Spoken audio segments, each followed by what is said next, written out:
Casey Joyner, the football scientist, ESPN NFL insider, going to join us here for a few moments to go over that Eagles-Cardinals game, and we'll do some baseball bat stuff with him right now. Casey, how are you?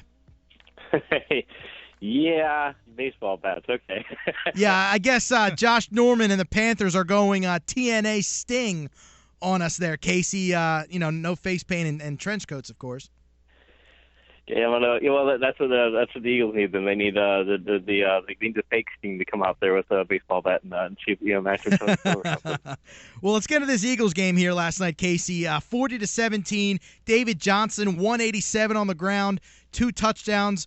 I've been asking this all day. Johnson, 187. Doug Martin, he had 235 against you.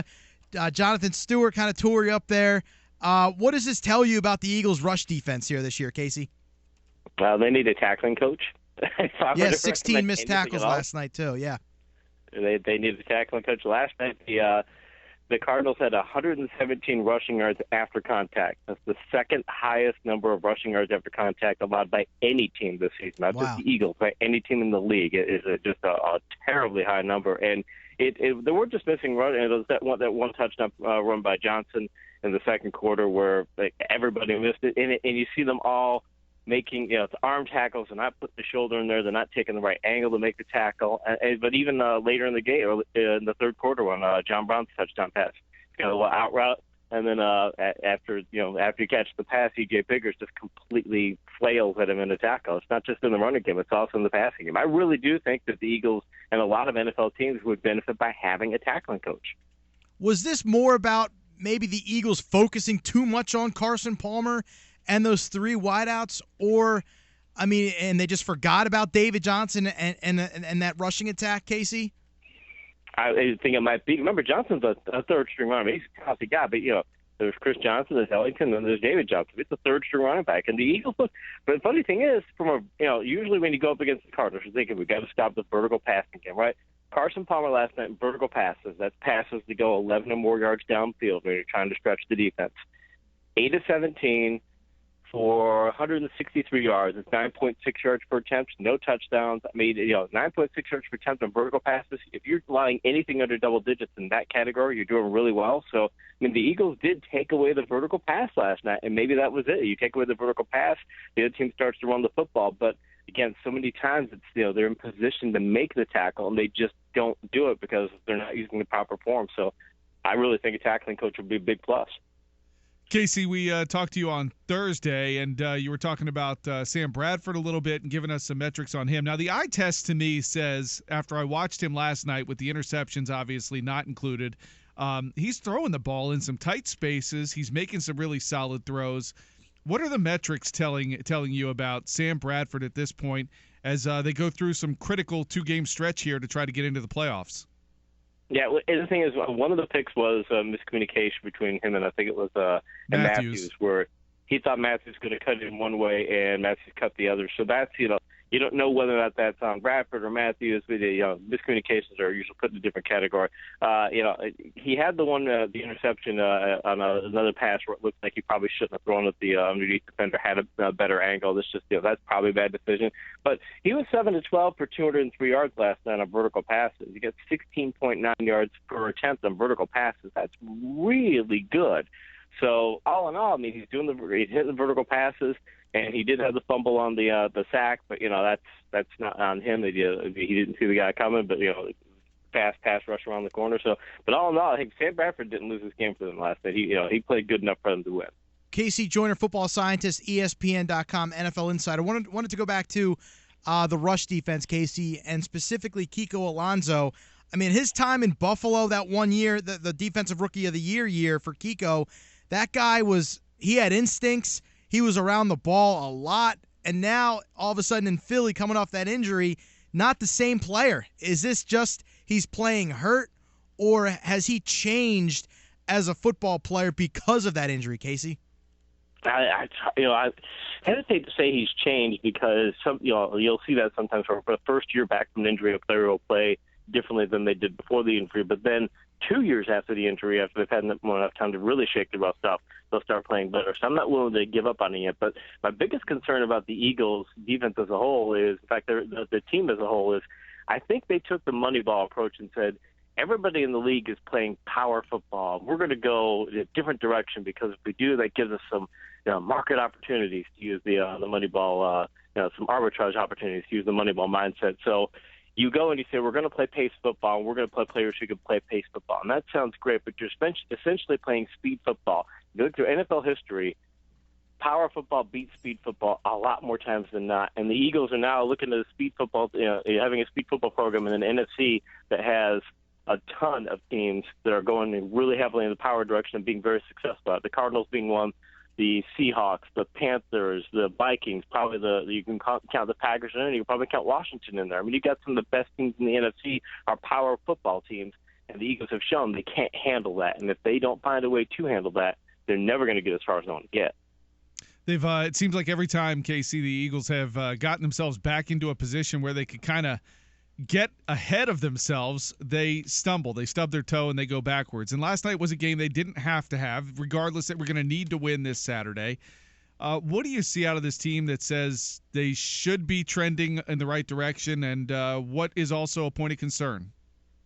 Trending in the right direction is vertical passing's been good. The pass blocking's been pretty good. I'm willing also just to chalk this game up too. Really didn't expect to beat the Cardinals, even though it's in Philadelphia. Really didn't expect to beat the Cardinals. The Cardinals are a much better team, so to lose 40-17 is the troubling part, is that you lose by this much. But the trending upward in the vertical passing game. We talked about Bradford's numbers, and he's been well in that before. They're getting good pass blocking. I like those elements. They're still not getting the running game going like they should.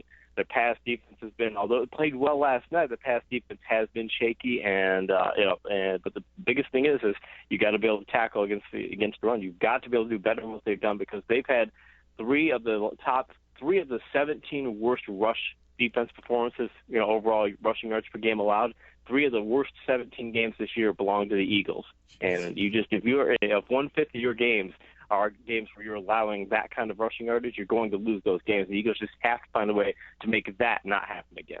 Has the NFL, Casey, caught up to Chip Kelly? I mean, this season the Eagles have only scored over 30 points really one time in regulation. I mean, sure, against Dallas in overtime they did it, and the Patriots game was kind of, some fluky plays, but offensively, only to score over 30 points in regulation one time against the New Orleans Saints. And really, again, scoring 30 points against the Saints is really like scoring 20. What does it tell you about the Eagles' offense? Has the NFL caught up to Chip Kelly, or is it, a lack of playmakers, Deshaun Jackson, Jeremy Maclin, LaShawn McCoy?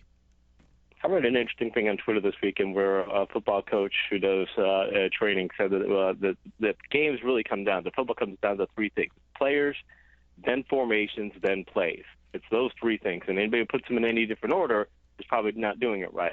I think the Eagles, the formations and the plays might not be working as well as they should. I just don't think they have the players. I think they're getting better pass blocking, but overall they don't have a great offensive line. I don't think they have the right running backs for this particular lineup. They're getting good vertical passing, but they're having to play call the vertical passing. You want a guy who can be like a Julio Jones or be like a DeAndre Hopkins, who just go out and beat people over the top by himself. They don't have that. I think they're just missing a lot of the different plays, playmaker players that they need to have. I think it's just a matter of that the personnel is not quite good enough to go toe to toe with the top teams in the NFC or in the NFL. Casey, when you look at some of the numbers, really curious about this from what you know about the game, what you look at with the numbers.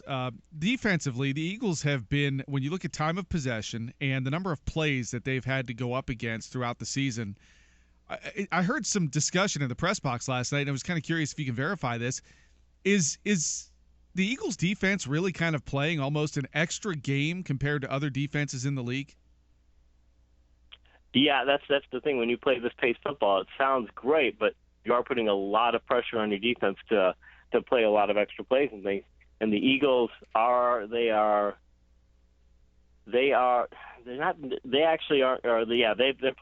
993 plays against them this year. It's the worst in the NFL, or the highest in the NFL. And a team like say, the Lions or the Chargers, they only have 817 or 829 respectively. So your top teams are going to be right now facing about 850 plays. Your bottom teams are facing near 1,000. If you take it over 15 games, about 10 plays per game, it's about what you'd expect out of the Eagles. So, yeah, I mean, you're playing an extra 150 plays at this point of the season. You played probably a game and a half extra. Is it fair to suggest, then, that when you look at poor tackling woes, is it fair to say that maybe these guys are just getting worn down? Yeah, it could be. I hate to see that happen in the second quarter, but again, what happened last year too, though? It's the same thing that you've got.